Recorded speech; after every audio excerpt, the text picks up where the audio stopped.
नमस्कार. नॉलेज सफर या माझ्या यूट्यूब चॅनलमध्ये आपलं स्वागत आहे.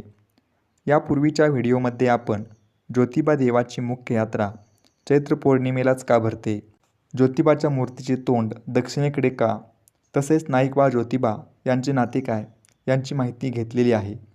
आजच्या व्हिडिओमध्ये आपण माहिती घेणार आहोत की ज्योतिबा देवाचे दर्शन घेतल्यानंतर आपण दक्षिणेकडे दरवाजातून बाहेर पडतो. त्या दरवाजासमोर कापूर अगरबत्ती अर्पण केली जाते. तिथेच एका पायरीवर एक मूर्ती कोरलेली आपल्याला दिसते. मलासुद्धा या मूर्तीबद्दल उत्सुकता निर्माण झाली. तेथील पुजाऱ्यांना या मूर्तीबद्दल विचारले असता त्यांनी ही मूर्ती ज्योतिबाचे परमभक्त नावजी पाटील यांची असल्याचे सांगितले. मग मी या नावजी बुवांची माहिती मिळवायला सुरुवात केली.